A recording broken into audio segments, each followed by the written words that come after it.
Outra coisa que as empresas vivem demandando de nós é que o tempo todo a gente tem que estar tomando decisão. E tomar decisão não é fácil, né, pessoal? Fazer escolhas não é fácil. Se eu pudesse dizer para vocês o que eu vejo que as empresas estão buscando de nós, consultores, ou de quem está entrando no mercado, cara, preciso de alguém que vá me ajudar a solucionar ou ser parte da solução de algum problema e vai me ajudar a decidir sobre alguma coisa, né? O tempo todo a gente está tendo que tomar decisão. Nem sempre a gente acerta, faz parte, né? Se a gente nunca sair de casa, nunca vai saber se está chovendo ou se está sol, né? Mas se eu pudesse deixar uns bizus aqui para vocês, para tomar decisão, se baseie em fatos e dados. Eu tenho muita dificuldade quando o nego vem para mim e fala assim, cara, tá tendo muito problema na entrega. Pô, o que é muito para mim não é muito pro Júlio. Que tipo de problema? O que é? Você tem um mínimo de informação. Então, pô, vai tomar decisão, cara? Pega um histórico. Pô, vamos ver, cara, quais são os fatos e dados que tem sobre isso. Pô, deixa eu dar uma olhada. Muitas das vezes as pessoas chegam para mim, pro Júlio, para vocês, o que você acha disso? Pô, mas qual é o contexto? De que nós estamos falando? Porque não dá para falar só olhando um pedacinho do filme. Pô, vamos ver o filme inteiro, né? Muitas das vezes você é impelido a tomar uma decisão sem ter tempo de maturar a ideia. Mas esse tempo também não pode ser, não, volta daqui a 30 dias para eu te dar uma resposta. Eu falei, não, 30 dias a empresa quebrou. Então assim, procurem dentro do possível. Vai tomar uma decisão? Cara, se embase com fatos e dados, informações.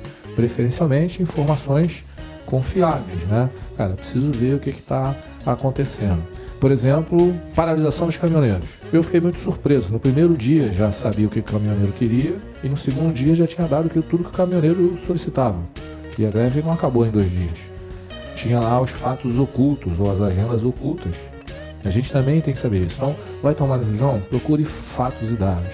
Cada vez mais é demandado de nós análise estatística, saber interpretar um gráfico, né? Outro dia eu estava numa empresa, não sei se alguém trabalha aqui, empresa que faz gestão à vista, bota todos os indicadores. Pô, super legal, né? E aí estava andando, a pessoa toda orgulhosa, me mostrando, né?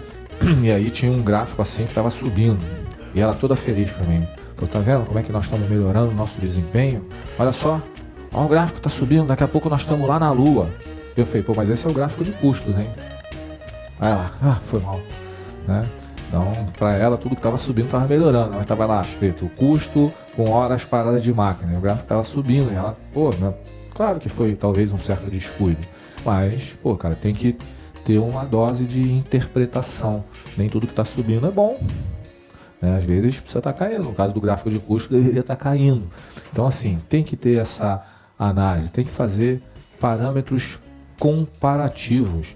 E às vezes é difícil, né, você analisar as coisas, né? Fazer parâmetro comparativo. Por exemplo, você pega linhas de metrô. Um tem 3, outro tem 5, outro tem 29, outro tem 47.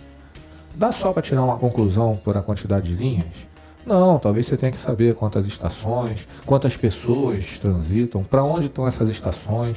Então assim, cara, para tomar uma decisão não dá só para falar. Um tem 2, outro tem 5, então o que tem 5 é melhor. Outro dia eu estava também no cliente e a gente estava falando sobre giro de estoque. E ele me falou assim, eu tenho um produto aqui que gira 2 vezes e outra gira 4. Né? Qual produto tem melhor giro? Claro que todos nós que estamos aqui nessa sala sabemos assim, pô, quem gira mais é melhor. Mas aí eu falei para ele assim, mas de que produto que nós estamos falando? Um era alface e outro era Coca-Cola. Falei, cara, eu acho que nenhum dos dois está girando bem. Uma alface com giro de 4 é horrível, devia estar de 30. Então assim, a gente tem também que pegar o dado e, pô, não dá para você tomar uma decisão com a qual é melhor? Eu não sei, cara, preciso de mais algumas informações. E para isso, uma dica é saber fazer as perguntas certas. A gente, às vezes, tem muita dificuldade de saber fazer a pergunta certa. Eu, por exemplo, vou dar um exemplo do meu cotidiano. O meu filho, quando era mais novo, não sei aqui quem tem filho pequeno, o meu já não está mais nessa fase, mas eu lembro que eu fazia esse exercício de aprender a fazer a pergunta certa, que é muito importante para o seu processo de tomar decisão. Então, meu filho, quando tinha uns 10 anos, ele ia fazer prova, e como qualquer pai, a gente faz uma pergunta para o filho quando ele chega em casa. Qual é a pergunta que a gente faz? quanto tirou. Pô, mas o cara acabou de fazer a prova. Que pergunta mais que a gente faz? Foi bem na prova? E aí o cara sempre fala, foi, né? O jovem sempre dá aquela, foi. Mas não é isso que você quer saber. Né? Na verdade, não é isso que você quer saber. E eu passei por muito tempo também fazendo essa pergunta. Falei, e aí, cara, como é que foi a prova? Mais ou menos. Nunca o cara consegue te responder. E eu falei, cara, eu preciso fazer um exercício para um processo tomar a decisão de melhorar a pergunta. Depois de muito tempo, e teve um dia que eu falei, pô, acho que agora vai. Daí ele chegou e eu falei, prova de que você fez hoje, ô bonitão? Matemática. Eu falei, pô, matemática é uma matéria que você gosta. Quantas questões tinha a prova? Aí ele já estranhou a pergunta. Pô, tinha 10 questões.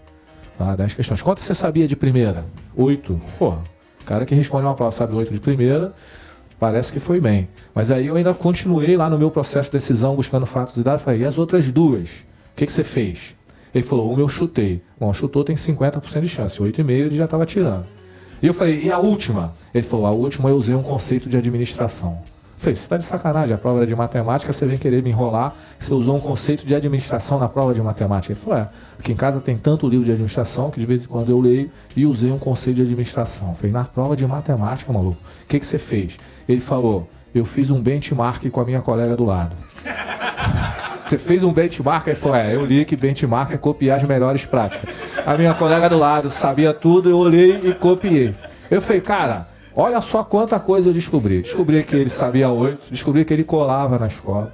Só uma questão de saber fazer a pergunta. Né? E ele falou, se você não quiser, eu não te conto mais. Eu falei, não, filho, mas o professor viu? Não, o professor é velhinho, tá dando... Não faz isso, não faz isso. Então, assim, cara, a gente tem que exercitar esse tipo de coisa. Porque senão você pode estar tomando uma decisão equivocada. Então, pô, precisa tomar uma decisão, cara? Tenta formular algumas perguntas que vão te ajudar no processo decisório. Claro que esse exemplo é um exemplo muito simples, né? Mas no dia a dia, às vezes você consegue fazer isso. O cara fala, não estou conseguindo fazer a entrega. Por quê? O que está acontecendo?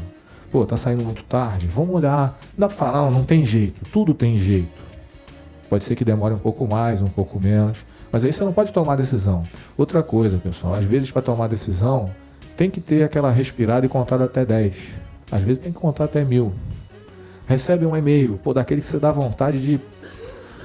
Cara, respira, vai lá tomar uma água, pensa e vê se é a melhor decisão. Então não saiam tomando decisão com apenas um retrato. Às vezes você pega uma parte do retrato que não é a melhor face da pessoa. E aí você toma a decisão com relação àquilo ali.